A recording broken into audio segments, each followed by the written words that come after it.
On our honeymoon, my husband whispered, "You're not worth this sweet. My ex was better in bed." I said nothing. I just swapped our return tickets. He woke up to a bill, a note, and no way home. My reflection in the restaurant's mirror showed a woman I barely recognized, designer dress that Corey had picked out, hair styled the way he preferred, sitting perfectly still while he ordered for both of us. When had I become this person? The realization hit me just as he leaned forward and whispered those devastating words. "You'll never be enough." The mirror cracked something inside me, and I knew there was no going back to pretending this was normal. Before we continue, I want to thank you for joining me in sharing stories that matter. If you believe women deserve to be valued for who they truly are, please consider subscribing. It's free and helps us reach more women who need to hear this. Now let's see how this unfolds. The restaurant hummed with quiet conversations and clinking silverware, the kind of upscale place where every detail had been carefully orchestrated for perfection. Crystal glasses caught the light from chandeliers overhead, and the soft jazz playing in the background felt like a soundtrack to someone else's life. I'd been staring at that mirror for what felt like hours, watching this stranger in my body sit motionless while Corey handled everything. The wine selection, the appetizer choices, even the way I should sit. "The lady will have the sea base," he was saying to our server, a middle-aged woman with kind eyes who kept glancing at me with something that looked like concern. "But make sure it's not too seasoned. She has a delicate palate." I didn't have a delicate palate. I loved spicy food, bold flavors, the kind of cooking that made your tongue dance. But somewhere along the way I'd stopped correcting him. It had started small little preferences he'd override with that confident smile of his. "Trust me," he'd say, "I know what you'll like better than you do." And somehow I'd begun to believe him. The server nodded and wrote down the order, but her eyes lingered on me for a moment longer than necessary. I wanted to speak up, to say I'd actually prefer the lamb with the herb crust, but the words felt stuck in my throat. When had speaking my mind become so difficult? "And for wine," Corey continued, "we'll take a bottle of the Sauvignon Blanc. Something light and uncomplicated." That's when he said it. As the server walked away and the background noise of the restaurant seemed to fade, he leaned across the table, his voice dropping to that intimate whisper I'd once found romantic. But there was nothing romantic about the words that followed. "You'll never be enough." They weren't spoken in anger. There was no heat behind them, no sudden burst of frustration. They were delivered with the calm certainty of someone sharing a weather report. Factual, final, indisputable. Like he'd been thinking about it for months and had finally decided I needed to know. My hand froze halfway to my water glass. "What did you say?" "You heard me." His expression didn't change, still wearing that slight smile he used when he thought he was being helpful. "I've been trying to build you up, to help you become someone worthy of the life I can provide. But you're not improving fast enough." The words settled into my chest like ice. Around us, other couples were laughing, sharing stories, celebrating anniversaries and achievements. But at our table, time seemed to have stopped. I looked at Corey, really looked at him, and saw a stranger. When had his face become so cold? "This trip," I said slowly, my voice barely above a whisper, "this whole weekend, it's been a test, hasn't it?" He shrugged, cutting into his bread with precise movements. "Everything's a test. Life is a test. And you're failing." The mirror across from me showed my reflection again, and this time I saw what he saw. A woman who'd been systematically diminished piece by piece, until she was nothing more than a shadow of who she used to be. The dress I was wearing cost more than I used to make in a week, but it felt like a costume. The hairstyle, swept into an elegant chignon, wasn't something I'd ever choose for myself. Even my posture had changed, shoulders slightly hunched, head tilted down, taking up as little space as possible. When did I stop being me? I asked, more to myself than to him. "You were never really you to begin with," he said, taking a sip of wine. "That's what I've been trying to tell you. The person you were when we met, that wasn't sustainable. I've been helping you become someone better." The server returned with our meals, setting them down with professional efficiency. My sea base looked perfect, artfully arranged on the plate, but I couldn't imagine eating it. My stomach was churning with a mixture of humiliation and something else. Something that felt dangerously close to rage. "Remember our first date?" Corey asked, cutting into his steak. "You ordered that ridiculous spicy curry and you were sweating by the end of it. You looked like a mess." I remembered that date differently. I remembered laughing until my sides hurt, telling him stories about my travels, feeling more alive than I had in months. The curry had been incredible, and yes, I'd been sweating, but I'd been happy. When had happy become wrong? I was being myself, I said. Exactly. He smiled like he'd proven his point. And look how much more elegant you are now. Look at this place. 3 months ago, you wouldn't have known which fork to use for the salad course. The thing was, he was right about that. I had learned which fork to use, how to order wine without stumbling over the pronunciation, how to dress for places like this. But in learning all of that, I'd somehow forgotten how to be the woman who'd once backpacked through Southeast Asia, who'd sung karaoke until dawn, who'd never met an adventure she wouldn't try. I used to like myself, I said, the words coming out before I could stop them. Corey paused, his fork halfway to his mouth. That's the problem. You liked yourself too much. You thought you were fine the way you were, but you weren't. You were rough around the edges, unpolished. I saw your potential, but you had to be willing to change. And if I wasn't willing? His smile faded slightly. Then you'd always be unworthy of anything real. Anything lasting. The restaurant suddenly felt too small, too warm, too full of people who seemed to know exactly who they were. I pushed my chair back slightly, needing space to breathe. The mirror caught my eye again, and this time I saw something different in my reflection. A flicker of the person I used to be, fighting to surface. I need some air, I said, standing up abruptly. We haven't finished dinner, Corey said, his voice sharp with disapproval. People are watching. Let them watch. The words came out stronger than I'd intended, and I saw surprise flash across his face. I'm going outside. I walked through the restaurant on unsteady legs, past tables full of people who seemed to belong in their own lives, past the hostess who smiled automatically, past the valet who asked if I needed my car. The cool night air hit my face like a blessing, and I stood there on the sidewalk, finally able to breathe. Behind me, through the restaurant's windows, I could see Corey still sitting at our table, his attention already back on his phone. He wasn't worried about me. He wasn't coming after me. He was probably relieved to have a few minutes without having to manage my inadequacies.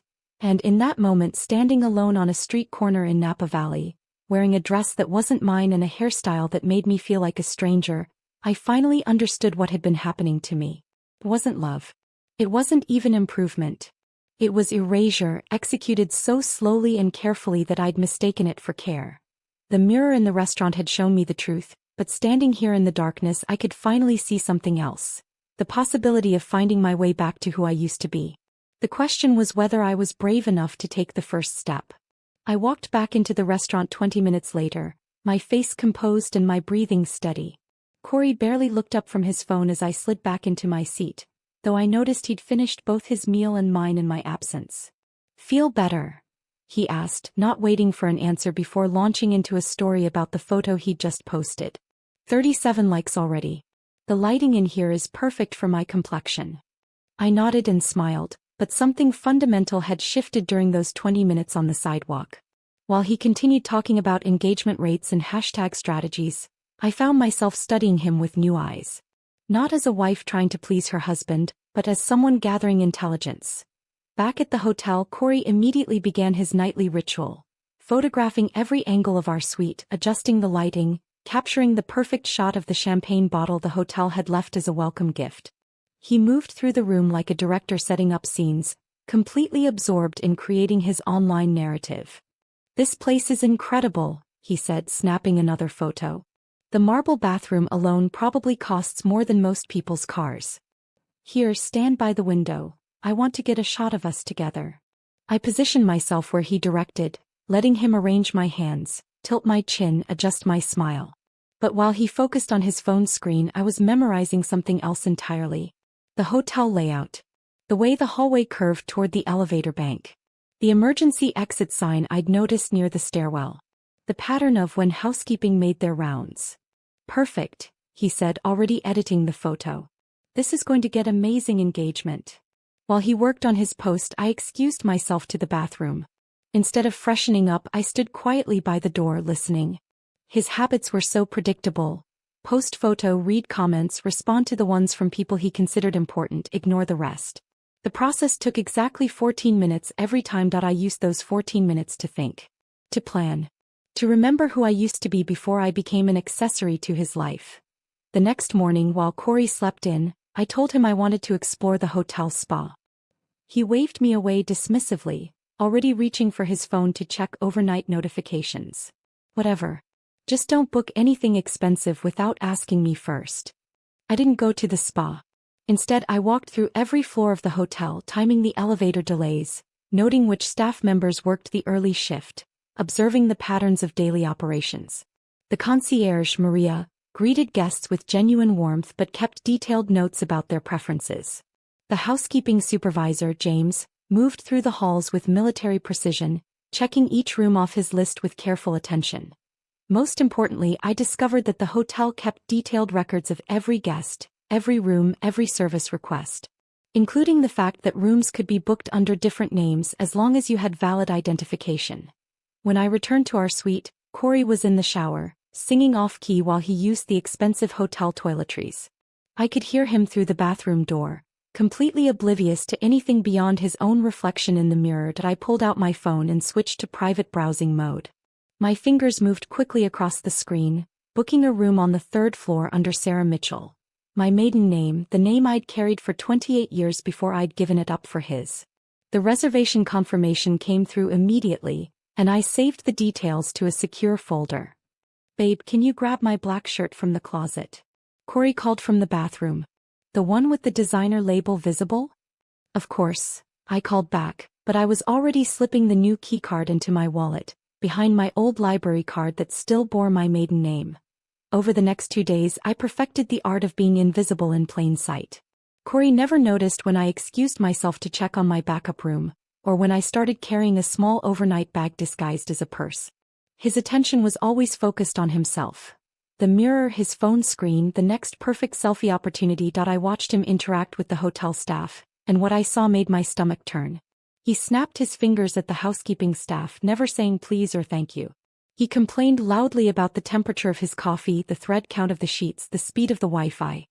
He treated every person who served him like they were invisible or worse, like they were inconveniences in his perfectly curated world. "These people should be grateful they get to work somewhere this nice," he said one evening, after berating a young room service attendant for bringing the wrong type of sparkling water. "It's probably the closest they'll ever get to luxury." I remembered a time when I would have been mortified by his behavior, when I would have apologized quietly to the staff and left larger tips to compensate for his rudeness. But now I just observed, filing away each interaction like evidence in a case I was building against the man I'd married. The breakthrough came on our 3rd night, when I realized that Corey's narcissism had made him completely blind to anyone else's actions. He was so focused on his own image, his own needs, his own reflection, that he couldn't see what was happening right in front of him. That evening, as he posed for yet another bathroom selfie, I swapped our keycards. Mine for his for mine. The plastic rectangles looked identical, but mine would no longer open our suite. His would only work on the room he didn't know existed. "Did you see how many likes that sunset photo got?" he asked, not looking at me as he spoke. "I'm thinking of becoming a travel influencer. I have the face for it." "You certainly do," I agreed, slipping his keycard into my wallet while he admired himself in the mirror. He never noticed. Just like he never noticed that I'd stopped wearing my wedding ring to bed, or that I'd been keeping my passport in my purse instead of leaving it in the hotel safe with his. Just like he never noticed that when I looked at him now, it wasn't with love or even frustration.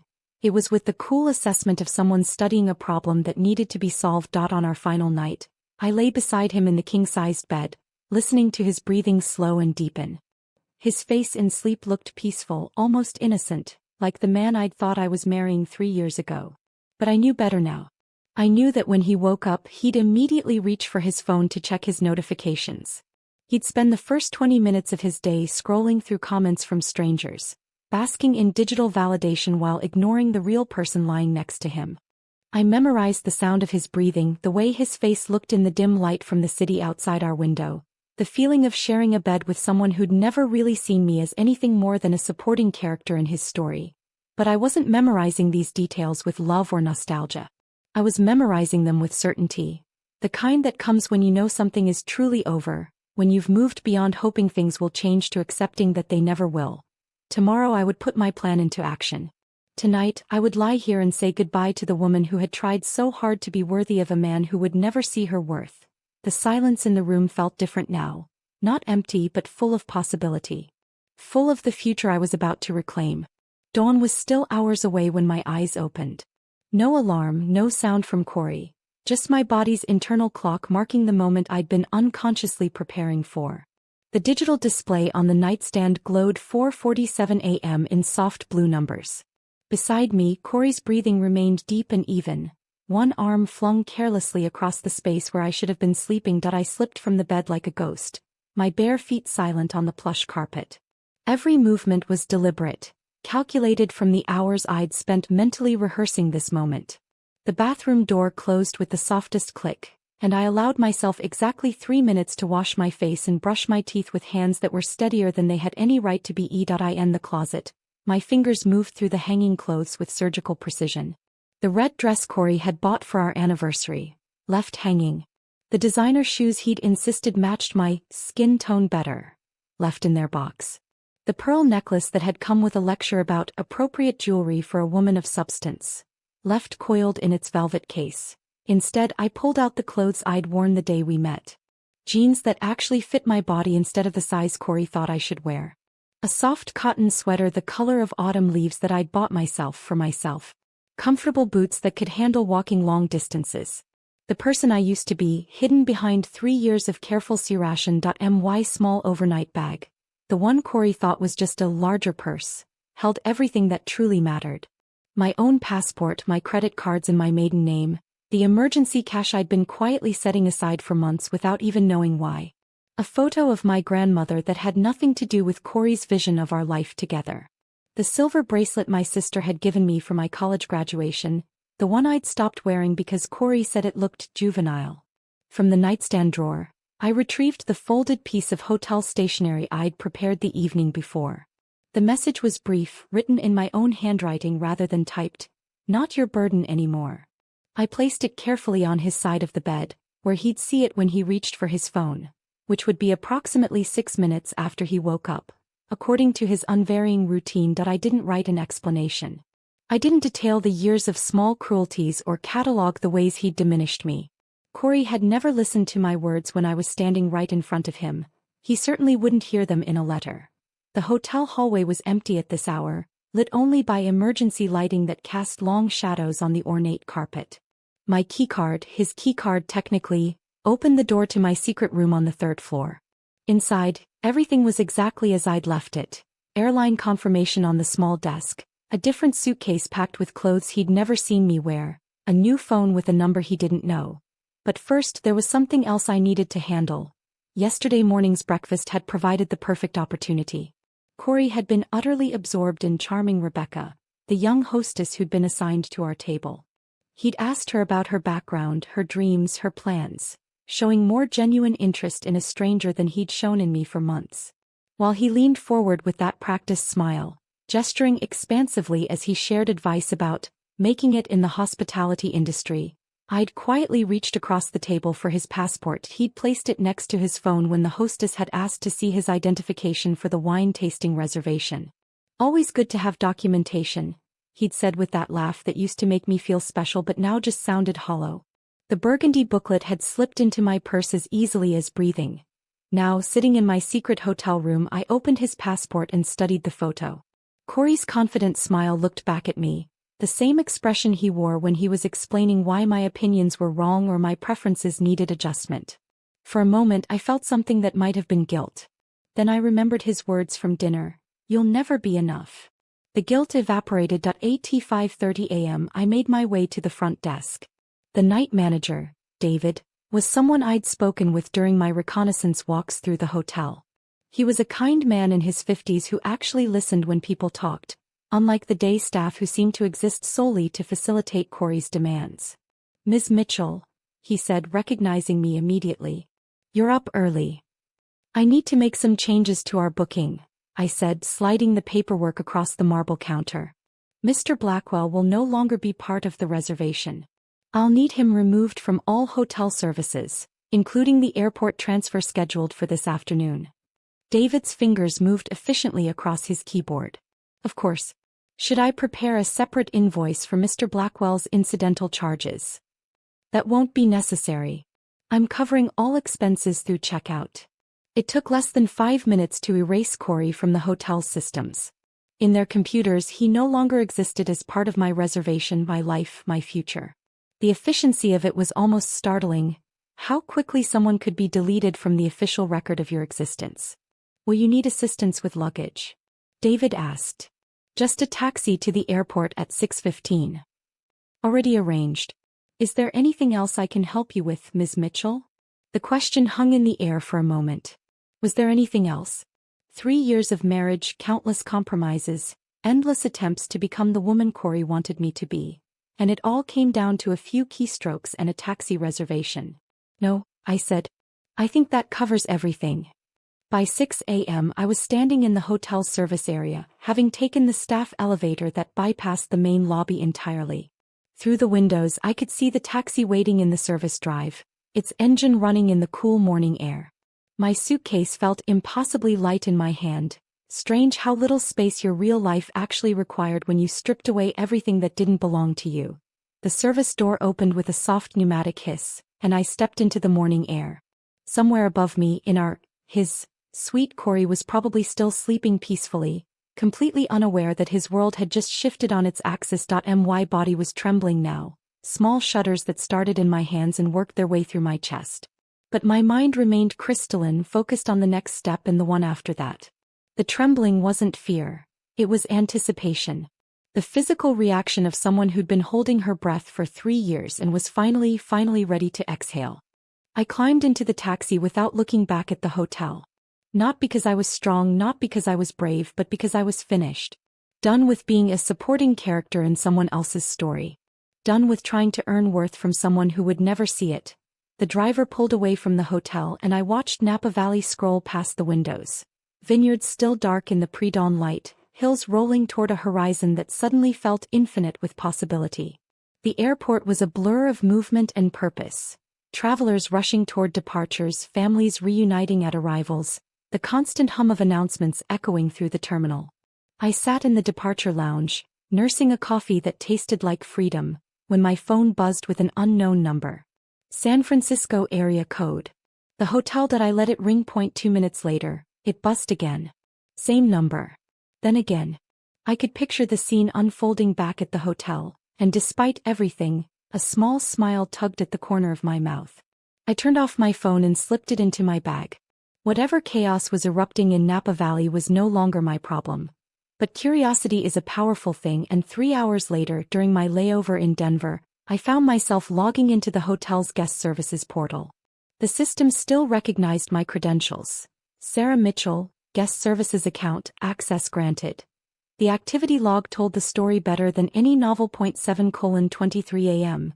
Guest services call from room 847. Request for new keycard. Guest claims card malfunction. 7:31 a.m. Second call from room 847.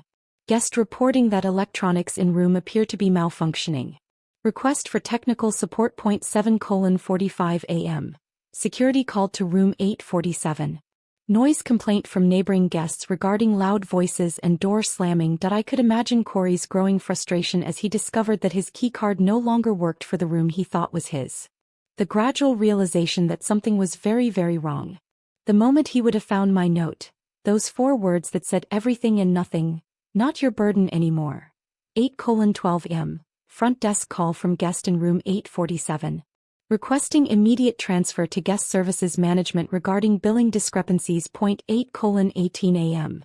Security escort requested for guest in room 847. Guest attempting to access elevator without proper keycard authorization. The mental image of Corey being escorted anywhere was almost too delicious to believe. For 3 years he'd moved through the world with the confidence of someone who'd never been told no, never been denied access, never had to explain himself to anyone he considered beneath him. 8:31 a.m. Manager called to front desk regarding Mr. Blackwell. Guest questioning billing charges for spa services, minibar consumption and room service from dates prior to his knowledge. This was where my preparation had been most thorough. Every service Corey had ordered for me, the massage I hadn't wanted, the champagne he'd insisted on photographing, The overpriced room service meals he'd selected without asking my preference had been quietly transferred to his name over the past 3 days. The spa treatment where they'd styled my hair the way he preferred? Charged to Corey Blackwell. The designer toiletries he'd insisted the hotel stock our bathroom with? Billed to his account. The itemized total was somewhere north of $4,000. 9:07 a.m. Guest services note. Mr. Blackwell requesting contact information for Ms. Mitchell. Request denied per privacy policy. 9:15 a.m. Guest services note. Mr. Blackwell claiming identity theft. Requesting to speak with hotel security regarding fraudulent charges. 9:23 a.m. Security note. Mr. Blackwell unable to provide valid identification. Claims passport missing. I couldn't help laughing out loud at that entry, earning curious glances from fellow passengers in the Denver airport. Corey's passport was currently in my carry-on bag, nestled next to my own like they were old friends. Without it, he was essentially trapped, unable to fly home, unable to prove his identity, unable to do anything but rely on the kindness of strangers. Something he'd never been particularly good at. Inspiring. 9:45 a.m. Front desk note. Mr. Blackwell requesting phone charger and access to guest services manager. Guest appears agitated and claims conspiracy. The conspiracy comment made me pause. Even in crisis, Corey couldn't accept responsibility. Someone else had to be to blame: the hotel staff, the billing system, the universe itself. The idea that his wife might have orchestrated his downfall would be incomprehensible to someone who'd never seen her as capable of independent thought. 10:12 a.m. Guest services note. Mr. Blackwell's emergency contact list accessed. Only one valid number remaining in system. That entry made my stomach tighten with something that felt like vindication. I knew exactly whose number that was. Bella Morrison, the woman Corey had been involved with before me, the one he still compared me to in those quiet moments when he thought I wasn't listening. Bella never would have ordered something so messy, he'd say when I chose foods he found embarrassing. Bella understood the importance of presentation. When he criticized my clothes, I'd programmed her number into his emergency contacts 6 months ago, after discovering she was the only person he'd ever spoken about with genuine respect. Let them reconnect. They deserved each other. 10:28 a.m. Security report. Mr. Blackwell requesting taxi to airport. Payment method declined. Guest asking for payment assistance. 10:35 a.m. Front desk note. Mr. Blackwell questioning contents of wallet. Claims items replaced without his knowledge. The wallet modification had been my masterpiece.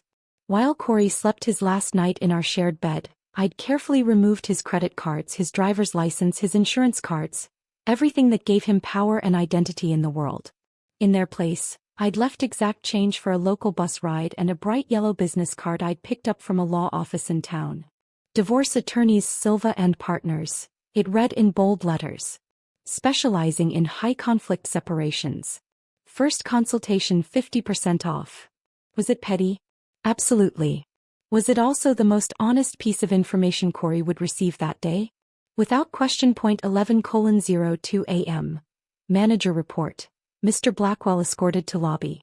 Guest requesting to speak with someone in charge regarding billing dispute and missing personal items. 11:15 a.m.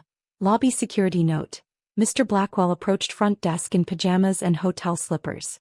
Guest claiming identity theft and requesting police assistance. 11:23 a.m. Police report filed. Guest claiming passport theft. Unable to provide secondary identification for report verification. The final entry was time-stamped just 20 minutes before my connecting flight began boarding. I could picture Corey standing in that pristine hotel lobby, the same lobby where he'd posed for countless selfies, wearing nothing but hotel pajamas and complimentary slippers, trying to explain to uninterested police officers why his wife's disappearance constituted a crime. For 3 years he'd wielded control like a weapon. He'd decided what I wore, what I ate, how I spoke, who I could be. He'd systematically dismantled my confidence and rebuilt it in his image, always making sure I knew exactly how much I owed him for the privilege of his attention. Now he was the one without power, without options, without anyone to blame but himself for the choices that had brought him to this moment. I closed the laptop and gathered my things as they called my boarding group. Through the terminal windows I could see my plane waiting on the tarmac. Destination. Portland, Oregon. A city where no one knew me as Corey's wife, where I could remember who Sarah Mitchell had been before she tried so hard to become worthy of someone else's love. As I walked down the jetway, my phone stayed powered off in my bag. Whatever happened next in Corey's story was his to figure out. I was finally ready to write my own. The plane to Portland could wait. As I stood at the departure gate, boarding pass in hand, something pulled me back from the jetway. Not revenge, I was past that. Not curiosity either, exactly. It was something deeper, more necessary. I needed to see this through to the end. 20 minutes later, I was checking into a small boutique hotel 3 blocks from where Corey was having the worst morning of his life. The Vine Inn was everything our luxury suite wasn't. Modest, genuine, run by people who seemed to actually care about their guests rather than their Instagram potential. My room on the 4th floor had a clear view of the Grand Harbor Hotel's entrance, and I settled into the window chair with a cup of coffee that tasted better than anything room service had ever delivered. From this distance, the hotel looked like a stage set, all marble columns and uniformed valets moving with choreographed precision. I'd spent 3 days in that world, playing a role I'd never auditioned for, and now I was watching it from the outside like a theater patron who'd finally found her seat. At 11:47 a.m., the show began. Corey burst through the hotel's revolving doors like a man fleeing a fire. Even from 4 stories up and half a block away, his agitation was unmistakable. Wild gestures, rapid pacing, the kind of frantic energy that comes when someone's carefully constructed world suddenly stops making sense. He was still wearing the hotel's complimentary robe, his feet shoved into flip-flops that had probably come from the spa gift shop. He pulled out his phone and jabbed at the screen with increasing violence. Whatever number he was trying to reach wasn't connecting. I watched him hold the device up to the sky, shake it, try again. The frustration in his body language was almost comical. Like watching someone argue with a broken vending machine. A hotel employee approached him, probably offering assistance, but Corey waved him away with the kind of dismissive gesture that had become second nature to him. The employee stepped back, hands raised in a gesture that clearly said, "Your problem, not mine." I sipped my coffee slowly, savoring both the warmth and the strange sense of peace that was settling over me. For 3 years, I'd absorbed Corey's emotions like a sponge. His anger became my anxiety, his disappointment became my shame, his chaos became my responsibility to fix. But sitting here watching his crisis unfold without feeling any urge to rush down and help, I realized something profound. His problems were no longer mine to solve. At 12:15 p.m., Corey's phone call finally connected. I couldn't hear his words, but his body language told the story clearly enough. He started pacing faster, his free hand gesturing wildly as he spoke. Then abruptly his shoulders sagged. The phone dropped from his ear and he stared at the screen for a long moment before slowly lowering his arm. Bella had answered.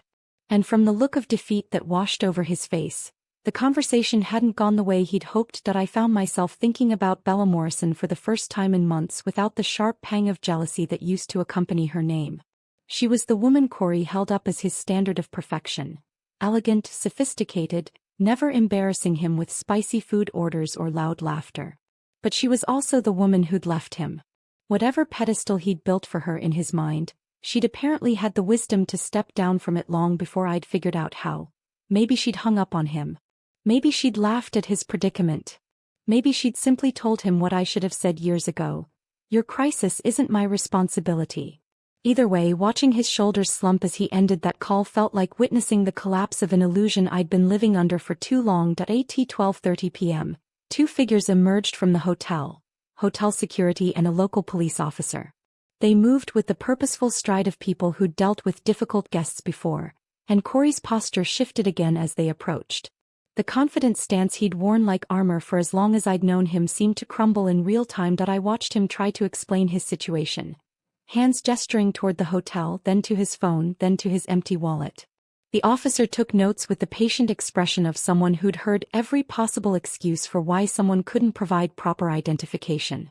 Hotel security stood slightly apart, arms crossed, clearly ready for this conversation to be someone else's problem. There was something almost educational about watching pride dissolve so completely. Corey had spent our entire relationship positioning himself as the expert, the decision-maker, the one who knew better. He'd cultivated an image of control so carefully that I'd begun to believe it was real. But stripped of his credit cards, his identification, his ability to charm his way out of consequences, he was just another man in a bathrobe trying to convince strangers that his problems should become their priorities. The officer spoke to hotel security for several minutes while Corey stood to the side, no longer the center of attention he was so accustomed to being. I watched him check his phone again, probably hoping for a miracle call that would restore his sense of control. When none came, he simply stood there, looking smaller somehow than he had just hours before that I finished my coffee and leaned back in the chair, surprised by how calm I felt. Not triumphant. There was no joy in watching someone's world fall apart, even someone who'd spent years tearing mine down piece by piece. But there was something deeply satisfying about witnessing consequences finally catch up with behavior that had gone unchecked for too long. The officer eventually got into his patrol car and drove away, leaving Corey standing on the sidewalk with hotel security. After a brief conversation, they escorted him back inside, probably to continue the billing dispute that would keep him occupied for hours that I didn't cheer. I didn't even smile. I just breathed long and deep, the kind of breath I hadn't been able to take in years. The relief that washed over me wasn't about revenge or victory, it was about closure. About finally seeing clearly that the man I'd tried so hard to please, to become worthy of, to build a life with, was just a person. Flawed, selfish, and ultimately powerless when his carefully constructed advantages were stripped away. For the first time since I'd whispered, "I do," at our wedding, I felt completely, utterly still. Not the frozen stillness of someone afraid to make the wrong move, but the peaceful stillness of someone who'd finally stopped running toward something that was never meant to be caught. That I picked up my phone and turned it back on. 17 missed calls from unknown numbers, probably all from the hotel. I deleted them without listening and opened my airline app instead. The next flight to Portland left in 3 hours. This time I was ready to board it. The afternoon flight to Portland lifted off just as the sun began its descent toward the California hills. From my window seat, I watched Napa Valley shrink below me until it was nothing more than a patchwork of green and gold, beautiful and distant. No part of me felt the urge to look back or wonder what Corey was doing at that moment. The curiosity that had kept me at the window of the Vine Inn had been satisfied, replaced by something much more valuable, complete indifference to his fate.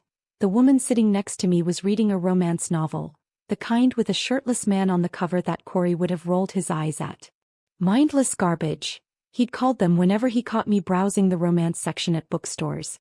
But watching this stranger lose herself in someone else's happy ending, I realized there was nothing mindless about hope. Nothing garbage about believing love could be kind. Portland's airport welcomed me with the smell of coffee and rain, the casual friendliness of people who didn't seem to be performing their lives for an invisible audience. I took the MAX train into the city instead of a rideshare, sitting among commuters and students and people whose clothes looked comfortable rather than curated. The anonymity felt like a warm blanket after years of being an accessory to someone else's image. My Airbnb was in the Alberta Arts District, a converted loft above a bookstore that specialized in used mysteries and feminist literature. The owner, Janet, was a woman in her 70s who wore paint-stained overalls and spoke with the directness of someone who'd stopped caring what others thought decades ago. "Running away or running toward?" she asked as she handed me the keys. "Both," I said, and she nodded like that was the only sensible answer. That first night I ordered Thai food so spicy it made my eyes water. I ate it sitting on the floor of my temporary home, tears streaming down my face from both the heat and the overwhelming relief of choosing something simply because I wanted it. No consultation, no compromise, no explanation required. The next morning I walked to a coffee shop that served breakfast all day and ordered exactly what I craved: blueberry pancakes with real maple syrup, crispy bacon, orange juice in a mason jar. The teenage waitress didn't comment on my choices or suggest alternatives. She just brought me what I'd asked for and refilled my coffee without being asked. Over the following days, I began the quiet work of remembering who Sarah Mitchell had been before she tried so hard to become worthy of Corey Blackwell. I bought books in genres he'd called beneath my intelligence level. I listened to music he'd deemed too emotional or professionally embarrassing. I laughed out loud at things that struck me as funny, without first calculating whether my reaction would reflect poorly on anyone else. The healing wasn't dramatic or cinematic. There were no montages of me learning to dance or cutting my hair or dramatically throwing away old photos. Instead, it happened in small moments. The first time I ordered wine at dinner without second-guessing my choice. The afternoon I spent 3 hours in a used bookstore without checking my phone. The evening I called my sister just to hear her voice instead of to ask her advice about managing Corey's moods. "You sound different," she said during that call, 3 weeks into my Portland exile. "Different how?" "Like yourself again. Like Sarah." I'd forgotten there was a difference. 2 months later, I was cooking dinner in my sublet kitchen.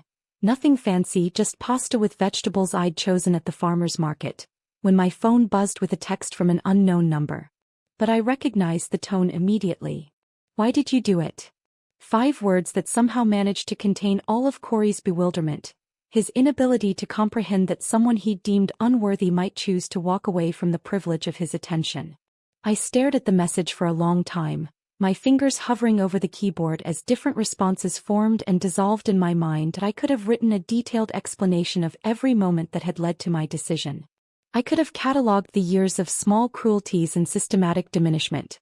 I could have explained how his casual brutality had slowly erased the person I used to be until I barely recognized myself in mirrors or photographs. Instead, I deleted the message and blocked the number. Some questions don't deserve answers, especially when the person asking has never shown any interest in listening to the response. Corey had spent 3 years telling me who I was, what I wanted, how I should feel. He'd never once asked me what I thought about any of it. His question now wasn't about understanding, it was about control, one final attempt to make me explain myself to someone who'd never bothered to see me as worth understanding. My silence said everything that needed to be said. When I finally returned home to San Francisco 6 months later, people had opinions about how I'd handled my marriage's end. Some called me cold, calculating, cruel. They expected me to defend my choices, to justify why I'd left the way I did instead of trying to work things out like a mature adult. But I'd spent too many years defending myself to someone who was determined to find me lacking. I wasn't interested in doing it for anyone else. The truth was, I hadn't been cold, I'd been clear. I hadn't been cruel, I'd been decisive. And I hadn't taken everything from Corey. I'd left him exactly what he'd given me. An insult that revealed his character and a door wide open behind me that he'd been too arrogant to imagine I'd ever have the courage to walk through. In my new apartment, smaller than the one I'd shared with Corey but entirely mine, I hung the bright yellow divorce lawyer's business card in a simple frame above my desk. Tacky? Maybe. But it marked the exact moment I'd chosen myself over someone else's vision of who I should be. On quiet evenings, when the city lights twinkled beyond my windows and I could hear my neighbors living their own messy, authentic lives, I sometimes thought about that moment in the restaurant when Corey had whispered those devastating words. "You'll never be enough." He'd been wrong about so many things, but not about that. I would never be enough for someone who needed me to be less than I was in order to feel superior. I would never be enough for someone who confused love with control, partnership with performance. But I was enough for me. And after 31 years of trying to be worthy of other people's approval, that felt like the most revolutionary discovery of all. Freedom, I learned, doesn't always announce itself with fireworks and celebration. Sometimes it just exhales, quietly, peacefully, like finally being able to breathe after holding your breath for so long you'd forgotten what oxygen felt like. And sometimes that quiet exhale is the most powerful sound in the world. If this story of quiet strength had you holding your breath, hit that like button right now. My favorite part was when Sarah framed that divorce lawyer coupon, turning pettiness into poetry. What was your favorite moment? Drop it in the comments below. Don't miss more empowering stories like this. Subscribe and hit that notification bell so you never miss an upload.